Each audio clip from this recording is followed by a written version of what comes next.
Pastor Eric, this has been a pretty crazy week for a lot of people. They've been making plans, then had them changed. You and Cherish are getting married this weekend.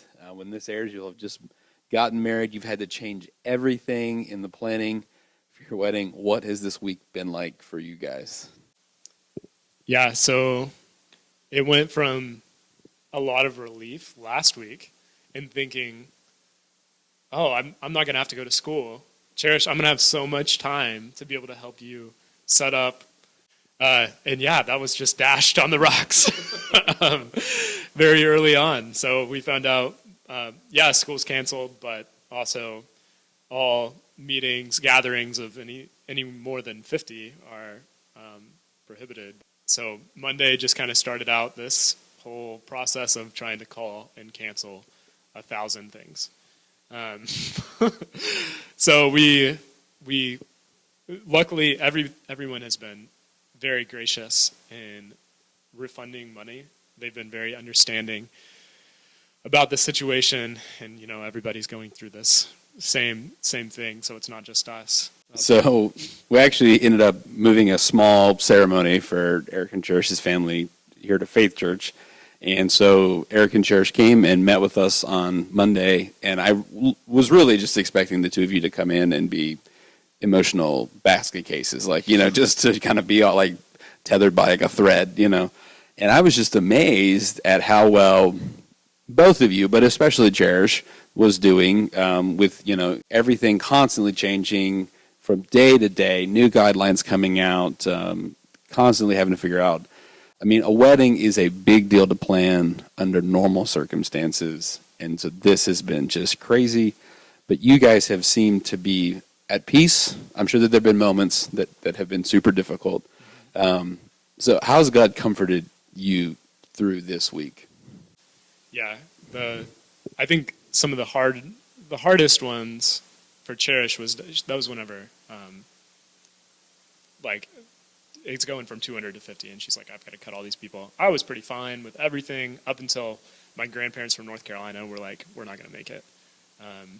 That was a big bummer, pretty devastating. But through all of this, we spent a lot of time in prayer on Monday night, which is kind of whenever we were first reworking everything and coming up with these all new plans.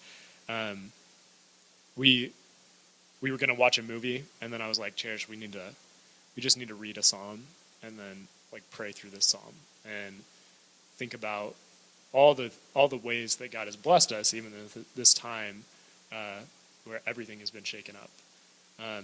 And whenever we looked at all of the good that has come through this, it was really startling to think about all the ways that God has provided. Just before we jumped on the video, you were talking about a passage in James, and I thought, man, when has that passage ever been more real? Talk about what that's meant to you this week. Yeah, so it says this in James 4, starting in verse 13. Come now, you who say, today or tomorrow we will go into such and such a town and spend a year there and trade and make a profit. Yet you do not know what tomorrow will bring. What is your life? For you are a mist that appears for a little time and then vanishes. Instead, you ought to say, if the Lord wills, we will live and do this or that. As it is, you boast in your arrogance. So, yeah, really, really clear call to just be like, yeah, you might think that you have things in control. Things like a wedding, you definitely feel like, I have put in the work. I've planned every detail. Yeah, everything. My fiance Cherish, she's got this sheet of every single minute on the wedding day is planned out, and all that's had to be reworked. We thought we had it planned out, we had put in the time, but ultimately none of this is in our hands, and we just have to be faithful and willing to work with what we have. And that's something I've definitely been thankful for this week, that there's so much that is uncertain that we don't know, but we know that God's word is sure and that he is faithful. And so it's great this morning to be able to gather online from our houses and worship God and show him how grateful we are that in all of this chaos we can trust him.